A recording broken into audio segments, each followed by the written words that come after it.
there. Yeah, Those have been out there for a while. I work on Linux. I compiled a lot of stuff. I played with a lot of stuff. I know what's out there.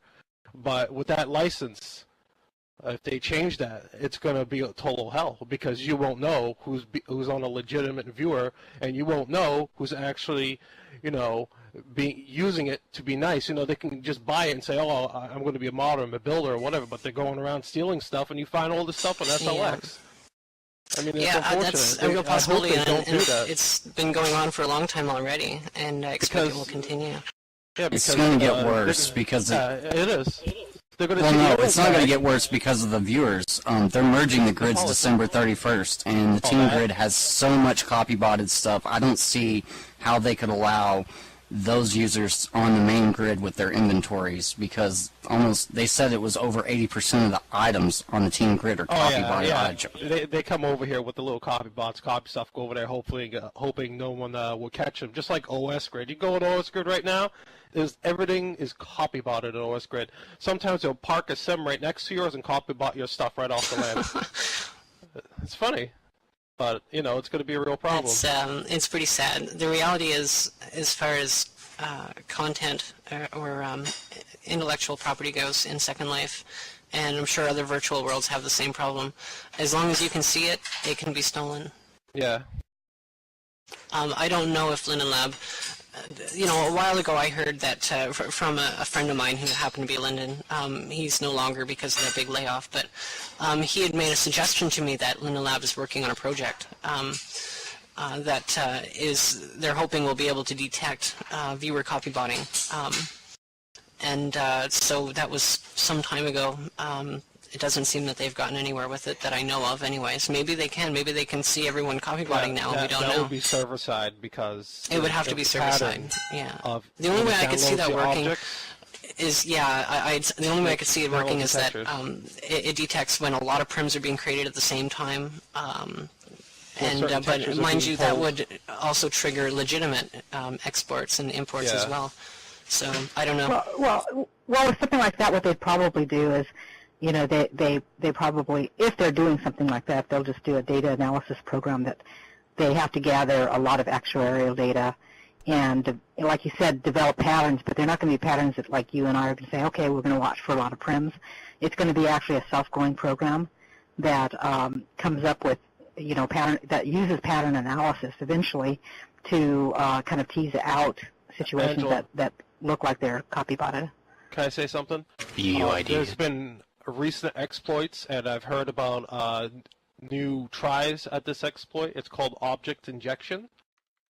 Basically, it's an exploit on the server side where you trick the sim into saying that object belongs to you. Basically, you can walk into a store and see something for sale, like, it's in the box contents where you could just buy it, and people can actually just grab that literally and stick it right into their inventory and make it belong to them. There was an exploit a while back, which was also referred to as what was it called again? Yeah, that was another term. There's a bunch of a bunch of terms for it. And basically, you could go in and right-click and copy an entire store, or let's just say with a vendor, for example. The way copybots work typically is you copybot the vendor, you don't get the contents. Whereas that exploit allowed people to copy the vendor and they got the contents with next owner permissions. So basically, if I stole a vendor and the contents in the vendor were no copy, no mod, items in my inventory, no copy, no mod from the original creator, it would be very, very hard for Linden Lab to detect who stole, if it was even stolen for that matter. They fixed that pretty quick. I'm pretty sure there's... Sorry about that. Go on. I was just going to say, but can there be a line of code implemented into future viewers to detect something like that? Because I'm pretty sure you can write something small to detect an exploit like that from happening on the viewer side. I'm not sure if that could be done viewer side. No? I think it would have to be done by the server. It has to be done server side, and it really has to be done more on the, not so much on the copying, because like Jessica said, anything you can see, you can steal, which means everything that's in our cache, if you have a cache walker, you know, you have these objects. Granted, it'll be tougher to bring them back in Second Life. You can pop them over to, you know, OpenSim or whatever. But the thing is, the big thing is on the server side is, you know, detecting anomalies, you know, so that your regular pattern matching. So what they'll do is, I expect that they're going to do anything at all that's going to be computer driven. It's going to be kind of similar to like how you detect anomalies for when you're looking for viruses and that type of thing. You're looking for signatures and patterns.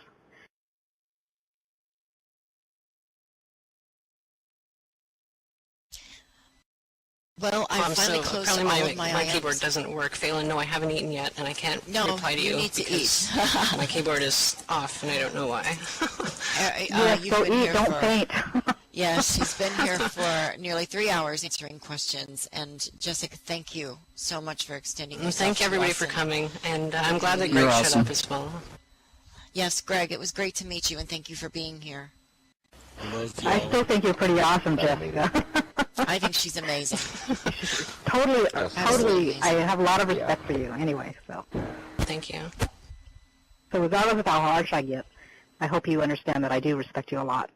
Thank you. That's what makes you interesting, Angela. You're harsh. You called me a lot of names. Well, you know, and I don't know if you remember, but one of the things that I have to do in my job is ask the really tough questions, and the main reason you do that is when you look at it, you don't really want to be in a position where you're having to do PR, and you don't want to really be in a position where you're having to do blowback control or spin management. I mean, you really don't want to get, once you get to that position, it's really tough.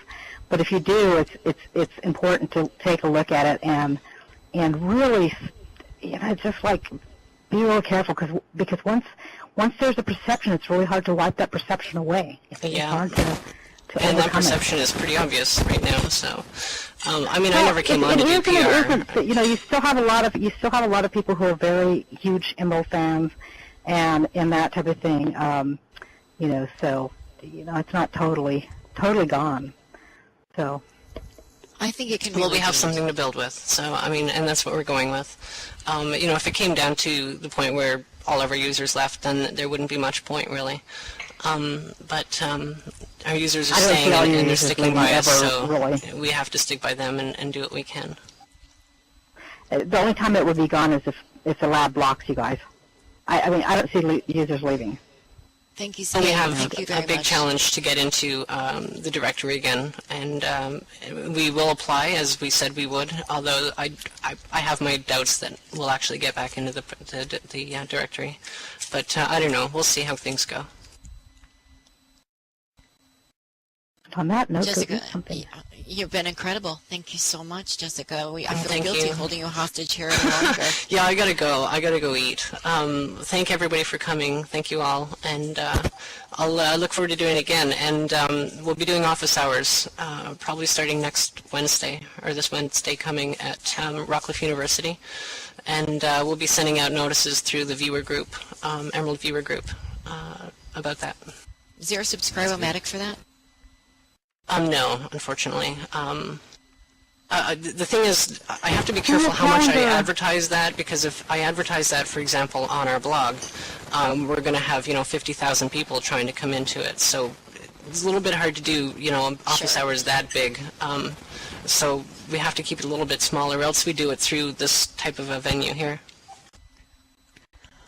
If you're doing office hours, just limit it to people who belong to the Emerald group, so that way you really, because it's really for your Emerald users. It's not for people like me. So, Angela, Lord, that's what we enjoy about you, Angela. You know where the buttons are. She knows what she's talking about. A lot of respect for you, Angela. I'm gonna log out. Thank you, everybody. Thank you, Jessica. Have a good evening. Thank you very much. Have a good one. Angela, thank you for coming, and again, I appreciate you sharing your input too. It's critical to have that contrasted opinion as well. Well, I know some people think I have this total thing against Emerald, and I'm like on some kind of warpath against them, and not even. It's never been that. I've always wanted them to really rise above and shine, because so I can actually use the viewer again. Well, I'm certain that if they stay on their path that they're on, they'll get there. Yeah. Well, we'll see. There's no doubt. I just don't want to have to spend all kinds of time, scouring their code and running port scans to deal with the viewer. So. Sure. No, I totally understand. I understand completely, and it's important to have somebody there that recognizes some of this. And Lord Greg, I don't know you, but I am deeply grateful for you coming and sharing what you shared with us today. That was critical information, and it was definitely important to allow the community to take that on board. Thank you very much. I appreciate your time today.